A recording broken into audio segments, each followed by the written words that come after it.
नमस्कार दोस्तों, यदि आप चाहते हैं ललित नारायण मिथिला विश्वविद्यालय से ग्रेजुएशन में नामांकन लेना, जिसके तहत बीए, बीएससी, बीकॉम जैसे कोर्स अगर आप करना चाहते हैं तो ललित नारायण मिथिला विश्वविद्यालय के द्वारा आप सभी का एडमिशन पोर्टल ओपन कर दिया गया है। आपका जो सेशन होगा 2026 से 2030 होगा, ये ध्यान रखिएगा। इस वीडियो में मैं आपको पूरी प्रोसेस दिखाने जा रहा हूँ कि कैसे ललित नारायण मिथिला विश्वविद्यालय में स्नातक एडमिशन के लिए आपको ऑनलाइन आवेदन करना है। पूरी प्रोसेस इस वीडियो में स्टेप बाय स्टेप मैं बताऊंगा, इसलिए मैं कहूँगा कि वीडियो को ध्यानपूर्वक देखें। पसंद आए तो आपसे निवेदन है वीडियो को लाइक कर दीजिए। चैनल पे नए हैं तो सब्सक्राइब जरूर कीजिए। इस प्रकार की जो भी अपडेट होगा ना, आपको आगे भी मिलता रहेगा। आइए फिलहाल मैं अपने स्क्रीन पर चलता हूँ, पूरी जानकारी स्टेप बाय स्टेप बताता हूँ। इसके लिए सबसे पहला काम करना है, आपको अपने मोबाइल या लैपटॉप में गूगल ओपन करना है। गूगल में लिखना है ऑनलाइन अपडेट STM, ये जो वेबसाइट है आपको मिलेगा, इससे आपको ओपन करना है। यहाँ पर देखेंगे ना, नीचे आएंगे तो एडमिशन वाले सेक्शन में LNMU UG एडमिशन का लिंक मिलेगा, जिस पर क्लिक करेंगे। सारी जानकारी आपको मेंशन है, यहाँ पर आप देख सकते हैं। बाकी मैं आपको पूरी प्रोसेस समझा ही रहा हूँ। इम्पोर्टेंट लिंक वाले सेक्शन में ऑनलाइन अप्लाई का लिंक है, आप इस पर क्लिक करेंगे। यहाँ पर देखिए PG का भी एडमिशन स्टार्ट किए गए हैं। बाकी PG के ऊपर में मैं अलग से वीडियो लाऊंगा। UG का नोटिफिकेशन आप देख सकते हैं, मैं आपको समझाता हूँ क्या कुछ बताए गए हैं। सबसे पहला चीज़ है कि इसका ऑनलाइन आवेदन 25 तारीख से आरंभ हुए हैं। 9 जून तक आवेदन कर सकते हैं। सेशन आपका 2026 से आपके 30 होने वाले हैं। बाकी यहाँ पर बोला गया है कि जो सामान्य शुल्क है वो 10 जून से लेकर 11 जून तक जो है ये विलम्ब शुल्क के साथ भी आप फॉर्म फिलअप की प्रक्रिया कर सकते हैं। अगर आप जो है ये 9 जून तक करते हैं तो कोई विलम्ब शुल्क आपको नहीं लगेगा। तो ये सारी चीज़ें हैं। दस्तावेज के बारे में बोला गया कि मैट्रिक का जो अंक प्रमाण पत्र है, इंटर का अंक प्रमाण पत्र है। आरक्षण का बेनिफिट लेंगे तो जाति प्रमाण पत्र देने होंगे। AWS को AWS प्रमाण पत्र, दिव्यांग है तो दिव्यांग प्रमाण पत्र देना होगा। अन्य दस्तावेज भी जो आप पर लागू होता है वो भी आपको देना होगा। तो ये डॉक्यूमेंट की सूची है। बाकी अगर कोई इसका ऑनलाइन फॉर्म भरना चाहता है ना, तो यहाँ पर देखिए एक ऑप्शन मिलता है रजिस्टर का, जिसके सामने आपको क्लिक करना है। अब यहाँ पर आपको बताना है कि आपका मोड क्या रहेगा। तो हमेशा ध्यान रखें, मोड आपका जो है रेगुलर ही रहेगा। फिर नीचे आएंगे तो आपका जो भी नाम है, अपना पूरा नाम, मैट्रिक के जो सर्टिफिकेट मार्कशीट है उसके अकॉर्डिंग लिखेंगे। आपका जो भी डेट ऑफ बर्थ है, कैलेंडर मिल जाता है। सबसे पहले आपका जो भी साल हो उस साल को यहाँ से चुनेंगे, जो महीना हो यहाँ से महीना को चुनेंगे, और जो भी डेट हो इस प्रकार उसका चुनाव करना है। बाकी आपका जो भी ईमेल आईडी है, ईमेल आईडी देना है। ईमेल आईडी को दोबारा से एंटर करना है। पासवर्ड एक बनाना होगा, जिसमें ABCD का बड़ा अक्षर, कोई भी छोटा अक्षर, कोई भी सिंबल, कोई भी अंक आपको उपयोग करना है। उसी पासवर्ड को दोबारा से री एंटर करना है। आपको अपना मोबाइल नंबर देना है, मोबाइल नंबर को दोबारा डालना है। इस कैप्चा कोड को फिल कर रजिस्टर वाले विकल्प पर क्लिक करना है। उसके बाद इस प्रकार देखेंगे ना, बोल रहा है कि आपका जो अकाउंट है सक्सेसफुली क्रिएट हो चुका है। अब आपके मोबाइल नंबर और ईमेल आईडी पर एक OTP गया होगा, OTP को फिल करेंगे। बाकी इस कैप्चा कोड को फिल कर वेरीफाई OTP वाले विकल्प पर क्लिक करना है। इस प्रकार आपका जो अकाउंट है सक्सेसफुली क्रिएट भी हो गया। आपको एक रजिस्ट्रेशन नंबर भी मिल गया है, उसको आप देख लेंगे। बाकी नीचे आएंगे ना तो यहाँ पर देखिए आपको जो है एक ऑप्शन मिलता है। ये तो PG के लिए है, किसी को अप्लाई करना है तो यहाँ से करेगा। बाकी अगर आपको UG के लिए अप्लाई करना है तो यहाँ पर एक ऑप्शन मिलता है। अगर आप प्रोस्पेक्टस डाउनलोड करना चाहते हैं तो इस पर क्लिक करेंगे, नहीं तो अप्लाई करना है तो डायरेक्ट न्यू रजिस्ट्रेशन वाले विकल्प पर आपको क्लिक करना है। अब रजिस्ट्रेशन प्रक्रिया पूरा होने के बाद लॉगिन करना है, तो लॉगिन वाले विकल्प पर क्लिक करेंगे। अभी जो ईमेल आईडी अभी दिया होगा आपने, उस ईमेल आईडी को डालेंगे। जो भी पासवर्ड बनाया है उसे डालेंगे। कैप्चा कोड को डालकर लॉगिन वाले विकल्प पर क्लिक करना है। लॉगिन करते ही इस प्रकार देखेंगे ना, डैशबोर्ड आता है। आप सिंपली यहाँ से आपको कुछ नहीं करना है, नेक्स्ट वाले विकल्प पर क्लिक करते जाना है। ये सभी जानकारी आपको बता रहा है। चलिए मैं नेक्स्ट वाले विकल्प पर क्लिक कर फिनिश वाले विकल्प पर क्लिक करता हूँ। उसके बाद यहाँ से ओके वाले विकल्प पर क्लिक करेंगे। अब यहाँ पर आते हैं ना, उसके बाद देखिए अब यहाँ पर अभी रजिस्ट्रेशन आपका पेंडिंग है, तो कंप्लीट प्रोफाइल पर क्लिक करना है, जिसमें आपका कुछ पर्सनल जानकारी यहाँ पर देखने को मिलता है जो भी आपने फिलअप किया है। बाकी कोई अल्टरनेट ईमेल आईडी है तो दे सकते हैं। गार्जियन का कोई अल्टरनेट मोबाइल नंबर है तो दे सकते हैं। बाकी आपका जो भी एज हो रहा है वो बताएगा। जेंडर बताएंगे, लड़का है तो मेल, लड़की है तो फीमेल, आपको यहाँ पर चुनना होगा। फिर नीचे आएंगे, आप किस कैटेगरी से बिलोंग करते हैं, अपना कैटेगरी जो है यहाँ पर बताना होगा। अब कैटेगरी सर्टिफिकेट जो भी है, कैटेगरी सर्टिफिकेट नंबर देंगे, किस डेट को इशू किया गया है वो डेट आपको बताना है कि कब का बना है। जैसे पहले तो साल, महीना, डेट इस प्रकार चयन करेंगे। आपकी शादी हो चुकी है तो मैरिड, अन्यथा अनमैरिड वाले विकल्प पर क्लिक करें। ब्लड ग्रुप पता है तो बताएं, अन्यथा इसको छोड़ सकते हैं।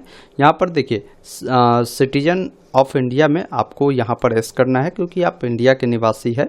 रिलीजन में बताएंगे जैसे आप किस धर्म से बिलोंग करते हैं, हिंदू, मुस्लिम, सिख, ईसाई, जो भी धर्म होगा आप यहाँ पर बताएंगे।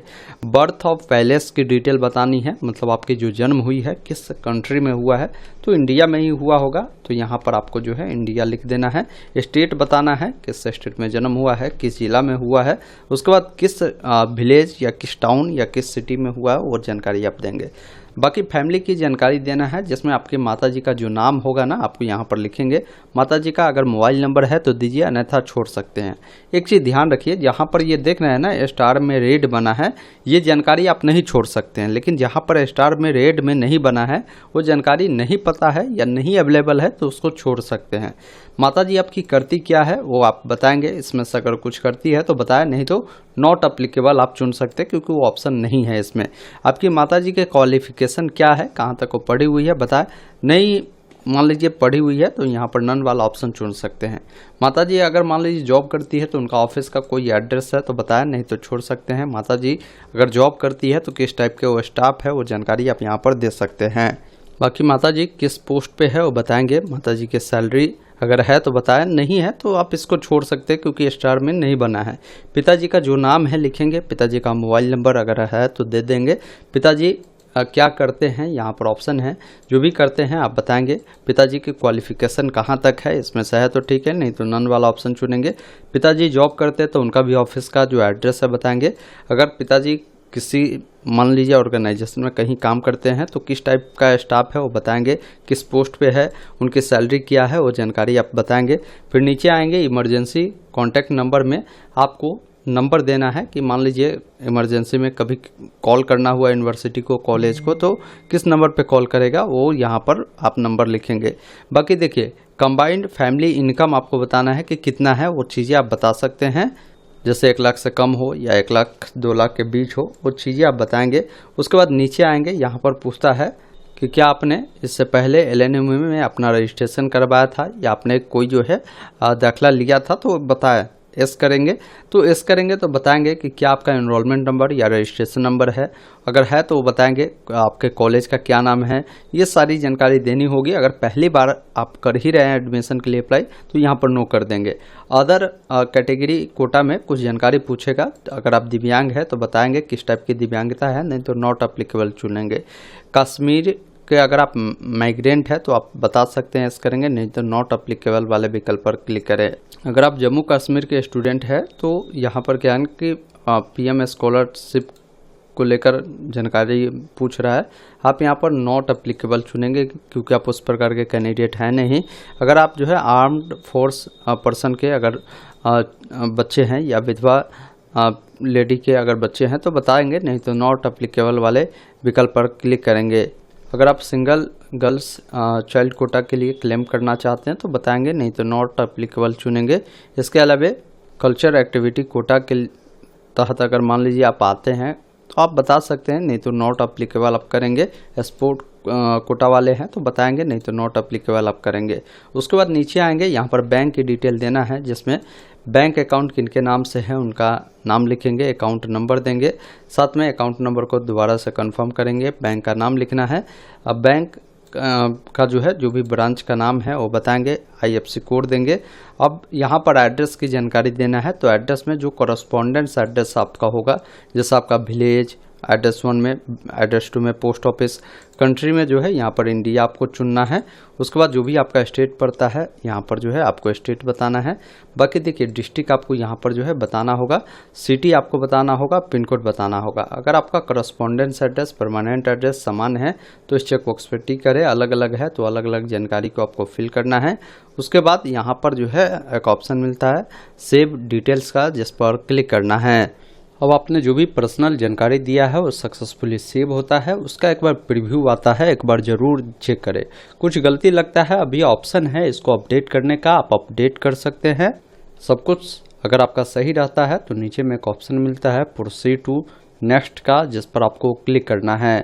अब यहाँ पर अदर इन्फॉर्मेशन आपका आता है, जिसमें आपसे पूछता है कि अगर आपका एबीसी आईडी कार्ड बना है तो आप अपना एबीसी आईडी कार्ड नंबर देंगे, नहीं तो यहाँ पर क्रिएट करने का भी ऑप्शन है। आप क्लिक हेयर वाले विकल्प पर क्लिक करेंगे तो इस वेबसाइट से आप अपना एबीसी आईडी बना सकते हैं।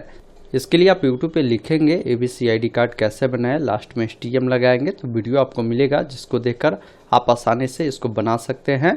बाकी अपना एबीसी आईडी कार्ड जब बना लेते हैं तो उसे यहाँ पर देना कंपलसरी है, बिना दिए आप आगे नहीं बढ़ सकते हैं।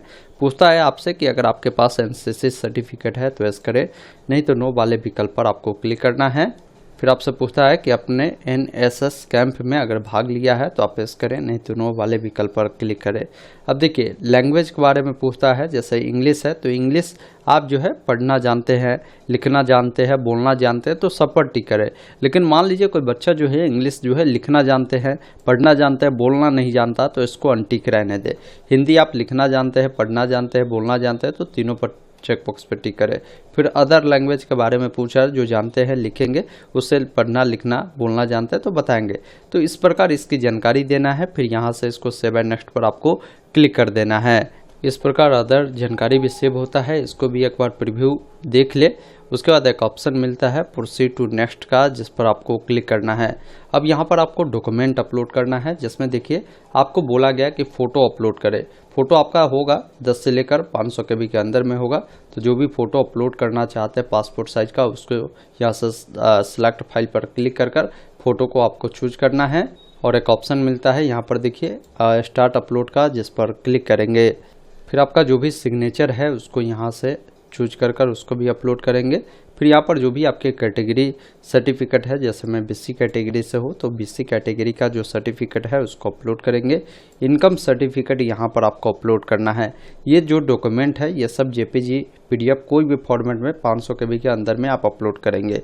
कई बार मैं देखता हूँ आप लोगों का कमेंट आता है कि सर हमारा जो साइज है ना वो ज़्यादा हो जाता है, उसको कम कैसे करेंगे। तो इसके लिए गूगल में बस लिखेंगे रिसाइज PI7 इमेज टूल वाला वेबसाइट मिलेगा, इसको ओपन करिएगा। जो भी इमेज हो, मैं एग्जांपल के लिए आपको एक समझाने के लिए कोई भी एक लेता हूं। जैसे मान लीजिए ये मेरा डॉक्यूमेंट है, इसको मान लीजिए हमें 400 KB में बनाना है तो 400 KB लिखकर रिड्यूस साइज पर आपको क्लिक करना है। थोड़ा सा वेट करेंगे, अब ये रिड्यूस होकर इतना KB में हो गया। इसको बस नाम देकर डाउनलोड करेंगे, आसानी से ये डाउनलोड आपका हो जाएगा। फिर उसे आप आसानी से यहाँ से अपलोड कर दीजिएगा। फिर प्रोसीड टू नेक्स्ट पर क्लिक करना है। उसके बाद आपके सामने फाइनल प्रीव्यू आता है। आपने जितनी भी जानकारी फिलअप किया है उन सबका एक बार जो है मैं कहूँगा मिलान करें। कहीं कुछ गलती है तो अभी अपडेट का ऑप्शन है, इस पर क्लिक करें और जहाँ भी जिस भी सेक्शन में गलती है उस सेक्शन में जाकर अपडेट कर दीजिए।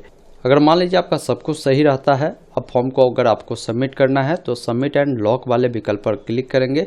इस चेकबॉक्स पर टिक कर कन्फर्म एंड लॉक वाले विकल्प पर आपको क्लिक करना है।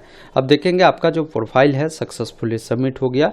अब यहाँ पर क्या है ना, प्रोग्राम के लिए आपको चयन करना होगा कि किस कोर्स के लिए आपको अप्लाई करना है। तो अप्लाई फॉर प्रोग्राम वाले विकल्प पर आपको क्लिक करना है। अब यहाँ पर आपको बैचलर डिग्री मतलब ग्रेजुएशन के लिए एडमिशन लेना है तो बैचलर डिग्री चुने। अगर आपको मास्टर डिग्री के लिए अप्लाई करना है तो PG प्रोग्राम को चुनना है। उसके बाद यहाँ पर बताना है, जैसे मैंने यहाँ पर ये बैचलर डिग्री चुना तो इसमें कौन सा कोर्स आप करना चाहते हैं। जैसे बहुत सारे लोग जो है BA करना चाहते हैं तो BA में अलग अलग सब्जेक्ट आप देख रहे हैं ना, ये अरबी है, बांग्ला है, भोजपुरी है, इसके अलावा इंग्लिश है, इकोनॉमिक्स है, हिंदी है, हिस्ट्री है। तो आपको देखना है। कोई मान लीजिए कोई बच्चा जो है यहाँ पर BA नहीं करना चाहता है, अब उनका जो प्रोग्राम है अलग करना चाहता है। जैसे कोई बच्चा जो है BSc करना चाहता है तो देखिए BSc में आपको जो बॉटनी है, केमिस्ट्री है, फिजिक्स है, जूलॉजी है, तो ये ऑप्शन आपको मिल जाता है। तो एक बार पहले कंफर्म होइए कि जो ग्रेजुएशन आपको करना है, किस सब्जेक्ट से आपको करना है, उसको इस प्रकार चुनाव आप कर लेंगे और वो भी बता देगा कि आप इसके लिए एलिजिबल है या नहीं है। उसके बाद यहाँ पर देखिए चॉइस देना है कि आपको कौन से कॉलेज चाहिए। तो यहाँ पर जितने भी कॉलेज है सभी कॉलेज का नाम मिलता है। 1 में जिसको रखना है उस कॉलेज को चुनेंगे, 2 में जिसको रखना है उस कॉलेज को चुनेंगे, 3 में जिसको रखना है उसको चुनेंगे, 4 में जिसको रखना है चुनेंगे। तो ये कॉलेज ऐसा नहीं है कि कोई भी चुन दीजिए। कॉलेज मैं कहूँगा कि आप देख ले आपके नज़दीक में जो कॉलेज पड़ता है पहले उसको दीजिए। फिर उससे जो थोड़ा सा दूर है उसको दीजिए। इस प्रकार 5 कॉलेज का प्रेफरेंस देकर स्टार्ट एप्लीकेशन वाले विकल्प पर आपको क्लिक कर देना है। उसके बाद आप आते हैं अगले स्टेप में, जहां पर एकेडमिक जानकारी में आपसे पूछता है कि आपने जो है, जैसे अभी इंटर आपने पास किया होगा तो उसमें आपने साइंस, कॉमर्स या आर्ट्स से अगर आपने पढ़ाई किया होगा तो आप इस चेकबॉक्स पर टिक कर दें। नीचे आएंगे तो यहाँ पर आपको जानकारी देना है कि मैट्रिक जो आपने पास आउट किया है, किस साल आपने पास किया है, साथ में यहाँ पर जो आपके परसेंटेज है मैट्रिक का वो क्या था वो बताएंगे, आपका डिवीज़न क्या था, जैसे फर्स्ट था या सेकंड था या थर्ड था वो आप बताएंगे। साथ में आपको इंस्टीट्यूट का जो नाम है लिखना है। फिर आपका जो भी बोर्ड रहा है, जिस बोर्ड से आपने 10वीं पास आउट किया होगा वो बोर्ड का नाम लिखेंगे। सब्जेक्ट का कॉम्बिनेशन बताना है, जैसे 10वीं में मान लीजिए मैंने हिंदी पढ़ा था तो यहाँ पर हिंदी लिखूंगा, मैथ पढ़ा था तो मैथ लिखूंगा, साइंस पढ़ा था तो इस प्रकार साइंस लिखूंगा, सोशल साइंस पढ़ा था तो मैं लिखूंगा सोशल साइंस इस प्रकार। इसके अलावा जो है संस्कृत पढ़ा था तो इस प्रकार आप लिखेंगे। तो जो जो सब्जेक्ट आपने पढ़ा था ना उसको इस प्रकार ज़रूर मैं कहूँगा कि लिख लीजिएगा। फिर नीचे आना है, इसी अनुसार 12th की जानकारी देना है कि 12th आप पास है या पेयरिंग वाले हैं। उसके बाद आपको ये बताना है कि 12th आपने किस साल पास किया है वो जानकारी आपको बताना है। इसके बाद आपका 12th का परसेंटेज क्या है वो जानकारी आपको बताना है। फिर आपका जो डिवीज़न है 12th में वो क्या था वो जानकारी आपको बताना है, जैसे फर्स्ट डिवीज़न या सेकंड डिवीज़न या थर्ड डिवीज़न, वो चीज़ें आप यहाँ से बताएंगे। जैसे फर्स्ट था तो बताया फर्स्ट। अब देखिए आपने जो 12वीं किया है ना, किस बोर्ड से पास आउट किया है, बोर्ड का नाम लिखेंगे। जो भी इंस्टीट्यूट है जहाँ से आपने पास आउट किया है इंस्टीट्यूट का नाम लिखेंगे। साथ में सब्जेक्ट का जो कॉम्बिनेशन है आपको बताना है। जैसे अगर मान लीजिए आपने जो है साइंस से पढ़ाई किया था तो आप यहाँ पर जो भी आपका सब्जेक्ट था ना वो सब्जेक्ट बताएंगे, जैसे physics, chemistry, math, science, comma लगाकर आप उसको ऐड करेंगे। अब यहाँ पर देखिए सब्जेक्ट के बारे में बताना है। जैसे मान लीजिए आपने जो पढ़ाई किया था, जैसे साइंस से अगर आपने पढ़ाई किया था तो साइंस में हो सकता है आपने बायोलॉजी लिया हो, केमिस्ट्री लिया हो, तो उसको चुनेंगे। अब कुल कितने का एग्जाम हुआ था वो बताएंगे, उसमें आपको कितने नंबर मिले हैं वो जानकारी देना है। इसी अनुसार जैसे अगर मान लीजिए आपने फिजिक्स पढ़ा था तो यहाँ पर लिखेंगे फिजिक्स का टोटल कितने का एग्जाम हुआ था, उसमें कितने नंबर मिले हैं वो जानकारी बताएंगे। इसी अनुसार आपने जो है इंग्लिश अगर पढ़ा था तो यहाँ पर इंग्लिश लिखेंगे। तो इंग्लिश में ध्यान रखिएगा यहाँ पर इंग्लिश स्कोर का ऑप्शन मिलेगा, आप इसको चुनेंगे। कुल कितने का एग्जाम हुआ था उसमें आपको कितने नंबर मिले हैं वो बताएंगे। इसके अलावा आपने हिंदी पढ़ाई किया था तो यहाँ पर लिखेंगे हिंदी। अब हिंदी कोर अगर आपका था तो यहाँ पर लिखेंगे कुल कितने का एग्ज़ाम हुआ था वो बताएंगे, और साथ में आपका क्या परसेंटेज है वो जानकारी आपको बताना है। इसके बाद मैथ अगर आपने पढ़ा था तो यहाँ पर लिखेंगे मैथ, मैं यहाँ पर लिखता हूँ तो यहाँ पर देखिए मैथ का ऑप्शन है। अब मैथ में कुल कितने का एग्ज़ाम हुआ था उसमें आपको कितने नंबर मिले हैं वो जानकारी आपको बताना है। आपका जो भी ये परसेंटेज है वो आ जाएगा। उसके बाद नीचे में एक ऑप्शन मिलता है सेव एंड नेक्स्ट का, जिस पर क्लिक करना है। इस प्रकार आपका जो एकेडमिक डिटेल है वो सक्सेसफुली सेव होता है। इसको एक बार चेक करें, कुछ मिलान करना है या कुछ अपडेट करना है तो अभी ऑप्शन है अपडेट करने का, आप अपडेट कर सकते हैं। अन्यथा आपको नीचे आना है, एक ऑप्शन मिलता है आपको नेक्स्ट का, जिस पर आपको क्लिक करना है। अब यहाँ पर आपको डॉक्यूमेंट अपलोड करना है जिसमें आपका फ़ोटो सिग्नेचर यहाँ पर देखने को मिलता है। अब यहाँ पर जैसे आपका जो भी कैटेगरी सर्टिफिकेट है, जैसे अगर बीसी वाले हैं तो अपना जो है यहाँ पर सर्टिफिकेट को यहाँ से आप अपलोड करेंगे। अगर अपलोड किया तो उसको व्यू कर सकते हैं। अब आपका इनकम सर्टिफिकेट अगर आपने अपलोड किया होगा तो वो यहाँ पर देखने को मिलेगा। बाकी 10वीं का जो भी आपका मार्कशीट है, मार्कशीट को क्या करेंगे ना, यहाँ पर जेपीजी या पीडीएफ फॉर्मेट में आप यहाँ पर सेलेक्ट कर अपलोड करेंगे। 12th का जो मार्कशीट है उसको यहाँ पर सेलेक्ट कर अपलोड करेंगे। सेव एंड नेक्स्ट पर क्लिक करना है। अब आपके सामने फाइनल प्रीव्यू आता है। एक बार अपनी तमाम जानकारी देखें, कहीं भी कुछ गलती है तो उसको प्रीव्यू कर आप उसको पहले सही करें। सब कुछ सही है तो एक ऑप्शन मिलता है पे एंड सबमिट का, जिस पर आपको क्लिक करना है। अब जैसे इस पर क्लिक करेंगे तो फिर आपकी जो जानकारी है यहाँ पर देखने को मिलता है। जो भी फ़ी आपको देने होंगे वो फ़ी के बारे में जानकारी बताए गए हैं। बाकी यहाँ पर आपको जो है वेरीफाई करना है, जैसे आपका नाम हो, डेट ऑफ बर्थ हो, कैटेगरी हो, जेंडर हो, माता का नाम हो, पिता का नाम हो, इसके अलावा आपका जो एड्रेस हो। इसके अलावा यहाँ पर जो है इस प्रकार सभी इन्फॉर्मेशन को चेक करें। फिर इस चेक बॉक्स पर भी टिक करना है, यहाँ पर भी आपको टिक करना है। एक ऑप्शन मिलता है पे विथ पे का, जिस पर आपको क्लिक करना है। अब आपको रिडायरेक्ट करेगा पेमेंट वाले गेटवे पे। Payment debit card, credit card, net banking, UPI का ऑप्शन है। जैसे मैं यूपीआई से इस क्यूआर कोड को स्कैन कर करना चाहता हूं, तो इसे आप स्कैन कर पेमेंट प्रक्रिया को पूरा करेंगे। उसके बाद जो भी इसका प्रिंट आउट है ना, उसको निकाल कर अपने पास सुरक्षित रख लेंगे। तो ये प्रक्रिया है जिस माध्यम से आप ललित नारायण मिथिला विश्वविद्यालय से अगर आप चाहते हैं नामांकन लेना, तो आप आसानी से जो है इसका फॉर्म फिलअप की प्रक्रिया पूरा कर सकते हैं। दोस्तों, अभी आपने देखा, मैंने आपको पूरी जानकारी बताया कि कैसे ललित नारायण मिथिला विश्वविद्यालय से अगर आपको स्नातक करना है तो कैसे इसका एडमिशन फॉर्म भरना है। उम्मीद करता हूँ अपने सारी चीज़ों को समझा होगा। तो इस वीडियो को लाइक शेयर ज़रूर कीजिए। कहीं भी कोई डाउट है कमेंट बॉक्स में ज़रूर लिखिए। धन्यवाद। जय हिंद।